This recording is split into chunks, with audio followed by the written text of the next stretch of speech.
O que está acontecendo com essa ação dessa empresa americana que até a semana passada era desconhecida e que chegou a dar retornos de 1.200% para alguns investidores na última semana e agora não sai dos principais noticiários do mercado financeiro? Eu estou falando das ações da GameStop. Se tu tá caindo de paraquedas nesse assunto, muito prazer, o meu nome é Ricardo, seja bem-vindo ao canal do Quebrando a Poupança. Aqui a gente fala sobre educação financeira e investimentos. E bom, não tinha como não falar sobre as ações da GameStop, essa varejista americana que ganhou as manchetes na última semana, quando o preço das suas ações passou uma valorização de 1.200%.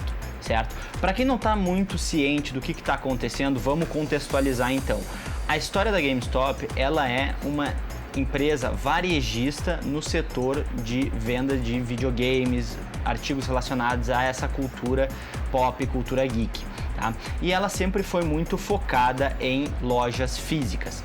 Desde 2013, quando as suas ações eram negociadas a algo em torno de $50, ela começou a passar por dificuldades financeiras e viu o preço das suas ações diminuindo cada vez mais. Muito pela mudança na dinâmica de como os maiores players, os maiores estúdios de games vendiam os seus produtos, os seus lançamentos, né? Que eles migraram das lojas físicas para os seus canais digitais, com o PlayStation com a PSN, o Xbox com a sua loja e muitas outras lojas dentro dos programas de computador, certo? Então, para vocês terem uma ideia, essa ação ela chegou a ser negociada no ano passado a $2,80, certo?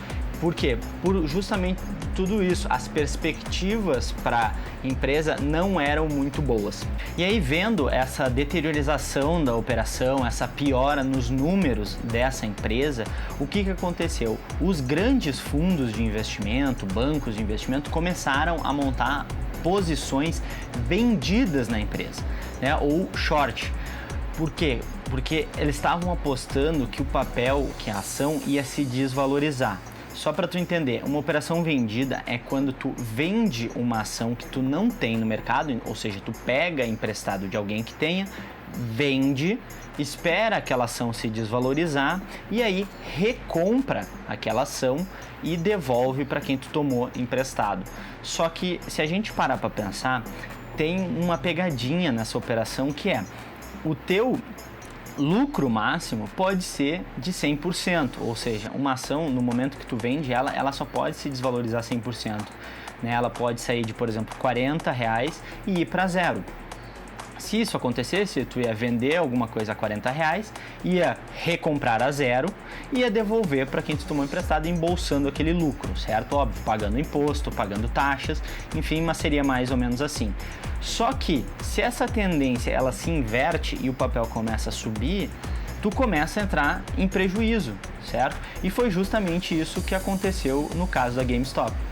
E aí, o que aconteceu, né? Por que isso aconteceu? Porque hoje o acesso à informação ele é muito mais fácil e a entrada no mercado financeiro, principalmente lá fora, é muito mais conhecida, é muito mais disseminada. Então, o pessoal começou a organizar fóruns de discussão de trade, de investimentos, e um deles cresceu tanto, chamado Wall Street Bets, que começou esse movimento. Né? Hoje eu fui olhar esse fórum, esse subreddit, ele tinha 4,6 milhões de pessoas dentro. Isso é mais do que a nossa bolsa brasileira tem de CPFs, tinha mais gente lá dentro. Obviamente deve ter crescido muito nos últimos dias e hoje, assim, principalmente. Então, o que aconteceu? Essa galera se organizou e começou a comprar essas ações. Comprando essas ações, tu começa a pressionar o preço da ação cada vez mais para cima, porque ela é uma ação que não era muito negociada. Então, qualquer movimentaçãozinha começa a jogar o preço do papel lá para cima. E aí, o que acontece? Quando tu opera vendido, tem um detalhe. Como o teu prejuízo ele pode ser infinito, quem libera esse tipo de operação, os bancos, as corretoras, eles estabelecem alguns gatilhos que forçam a parada da operação se chegar em determinado prejuízo. Então vamos dizer que o prejuízo seja 10%. Se aquele cara comprou, ou no caso vendeu, né, por 40 e chegou em R$44, a corretora disse, cara, encerrou aqui a operação, tu tá comprando essas ações de novo pra gente diminuir o teu prejuízo. E como eu falei, quem estava shorteando essa empresa eram os grandes fundos de investimento, né? Essa galera que movimenta centenas de milhões de dólares, até bilhões de dólares. E aí, com o preço dessas ações subindo, eles começaram a ser obrigados a vender as suas posições para reduzir seu prejuízo. E aí, o que acontece? Eles tiveram que ir comprar. Só que como essa empresa, de novo, não tem muita movimentação, o que acontece? O preço vai cada vez subindo mais e mais e mais e ativa outros gatilhos de outras empresas que também estavam short nesse papel e fazendo o preço da ação subir sem parar. E aí, com tudo isso rolando, obviamente, começou a acontecer várias discussões do que deveria ser feito, né?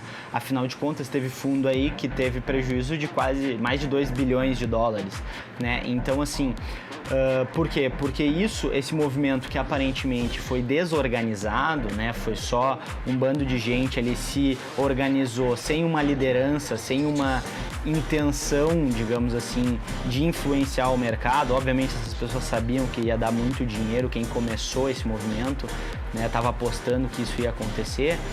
Começou a gerar uma discussão se isso é legal, se isso não é algum tipo de infração, né? Por quê? Porque isso é uma estratégia que muitos fundos de investimento usavam contra os investidores pessoa física, né? Por quê? Porque eles operam vendidos, começam a vender a empresa cada vez mais barato, apertando quem tem a ação, que essa pessoa se sente pressionada, não quer ver mais o seu dinheiro sendo corroído e acaba vendendo com prejuízo, né? Então é esse tipo de discussão que se, digamos assim, acalorou agora no momento no mercado, justamente por causa desse poder, né, esse contra-ataque, vamos chamar assim, dos investidores menores, das sardinhas do mercado. Então eu entrei toda essa explicação aqui e acabei não falando a informação mais importante, mas é justamente de quanto que saiu a ação e até quanto que ela chegou, né? Então, assim, no dia 21 de janeiro desse ano, ela estava sendo cotada a $38,80 mais ou menos.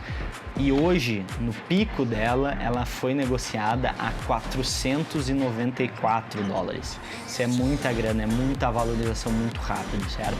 Obviamente, não foi todo mundo que pegou todo esse movimento. Teve gente que comprou só agora, a 400 e poucos dólares, e o papel já estava se desvalorizando. Então, assim, entrou no momento errado, né, e está perdendo dinheiro. Eu acho que tem duas lições que a gente tem que tirar de toda essa história. A primeira é sobre operar vendido, né? Quando tu opera vendido, a gente já viu que tu tem o máximo do teu upside, o máximo que tu pode ganhar é 100% e tu pode ser estopado com um prejuízo muito grande, certo? E a outra lição é que, independente da nossa grana estar num fundo, ela pode, né, ser mal gerida. Tem alguém ali que não é tão responsável e vai fazer esse tipo de operação mais arriscada. Por isso, mesmo quando a gente está escolhendo um fundo de investimentos, a gente tem que fazer o dever de casa e tem que estudar muito bem quem são aquelas pessoas, qual tipo de operação elas vão fazer, para a gente saber que o nosso dinheiro vai ser movimentado de maneira responsável, beleza? Então tá, gurizada, eu fico por aqui e até, sei lá, né, quando surgir mais uma notícia bombástica aí pra gente falar.